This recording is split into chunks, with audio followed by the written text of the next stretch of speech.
एक दिन की बात है। जंगल में रहने वाली एक भूखी चिड़िया भोजन की तलाश में निकली। उड़ते उड़ते वह एक खेत में पहुंची। वहां से चावल का दाना चोंच में दबाकर वह अपने घोंसले में लौटने लगी।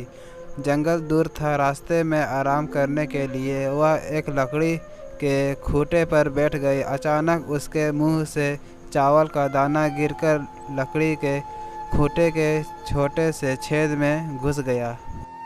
छेद से चावल निकलना चिड़िया के बस की बात नहीं थी। वह परेशान हो गई और सोचने लगी कि क्या करे। कुछ देर सोचने के बाद उसने सोचा कि क्यों न बड़ाई से सहायता ली जाए। वह अपनी कुल्हाड़ी से लकड़ी के खूंटे को चीर देगा तो उसका चावल का दाना उसे मिल जाएगा। वह उड़कर बड़ाई के पास गई और बोली, बड़ाई बड़ाई, खूंटा चीर, खूंटा में हमर दाल बा, का खाई का पी का ले के परदेस जाई। बड़ाई ने चिड़िया को भागते हुए कहा, मेरे पास समय नहीं है। एक चावल के दाने के लिए मैं खूंटा नहीं चीरूंगा। चल भाग यहाँ से। बड़ाई के दोबारा सहायता न करने के कारण चिड़िया उदास हो गई और राजा के पास पहुँची। राजा से बड़ाई की शिकायत करते हुए वह बोली, ओ राजा राजा, बड़ाई के डंडा मार, बड़ाई खूंटा ना चीरे। खूंटा में हमार दाल बा, क्या खाऊं, क्या पीऊं, क्या लेकर परदेस जाऊं। राजा की शिकायत सुनकर राजा बोला, मैं राज्य का राजा हूँ, मेरे पास राजपाट का बहुत काम है। तेरे एक दाने के लिए मैं बड़ाई को क्यों मारूं। भाग यहाँ से। राजा दोबारा भागा देने से दुखी चिड़िया सांप के पास पहुंची और बोली, सांप सांप, राजा को डस ले। राजा बड़ाई को डंडा ना मारे, बड़ाई खूंटा ना चीरे। खूंटा में हमार दाल बा, क्या खाऊं, क्या पीऊं, क्या लेकर परदेस जाऊं।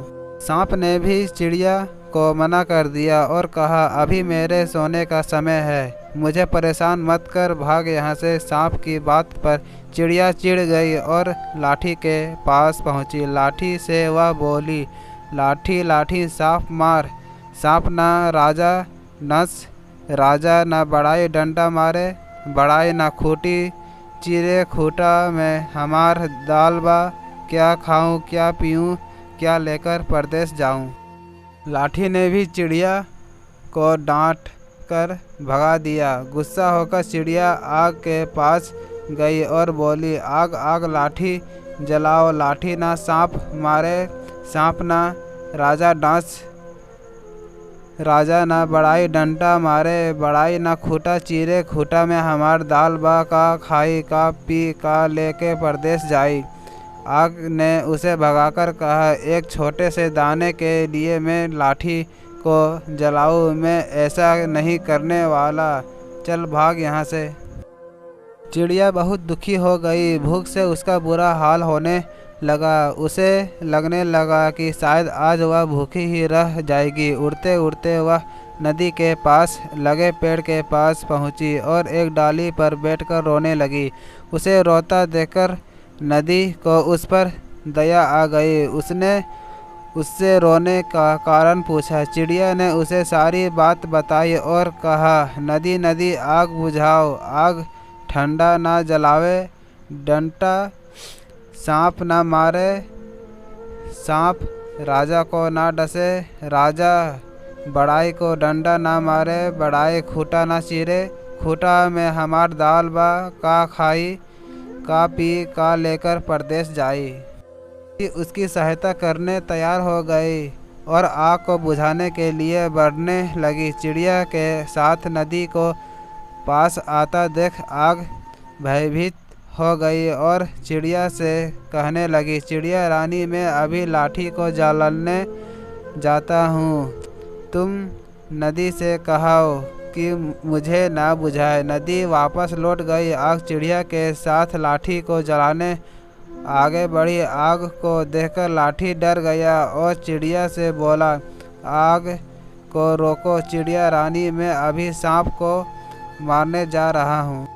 आग वापस लौट गई। लाठी चिड़िया के साथ सांप को मारने आगे बढ़ी। लाठी को अपनी ओर आता देख डरकर सांप बोला, चिड़िया रानी रुको, मैं राजा को डसने जाता हूँ। वह चिड़िया के साथ राजा के महल में पहुँचा। सांप को देखकर राजा भी डर गया और चिड़िया से बोला, चिड़िया रानी सांप से कहो कि मुझे ना डसे, मैं अभी बड़ाई को बुलाकर खूंटा चीरने को कहता हूँ। सांप वापस चला गया। राजा ने बड़ाई को बुलवाया और लकड़ी का खूंटा चीरकर चावल का दाना निकालने को कहा। राजा का आदेश मानकर बड़ाई कुल्हाड़ी लेकर लकड़ी को खूंटे के पास पहुंचा और उसे चीरने के लिए कुल्हाड़ी उठाई। उसे कुल्हाड़ी उठाया देखकर खूंटे ने कहा, बड़ाई भाई मुझे मत चीरो, बस मुझे उल्टा कर दी, चावल का दाना निकल जाएगा। बड़ाई ने लकड़ी के खूंटे को उल्टा कर दिया। चावल का दाना छेद से बाहर निकल गया। चिड़िया दाना चोंच में दबाकर खुशी खुशी अपने घोंसले में लौट गई। सीख, जिद पर अड़ जाए तो कोई काम मुश्किल नहीं। हिम्मत बिना हारे प्रयास करते रहने से सफलता अवश्य मिलती है।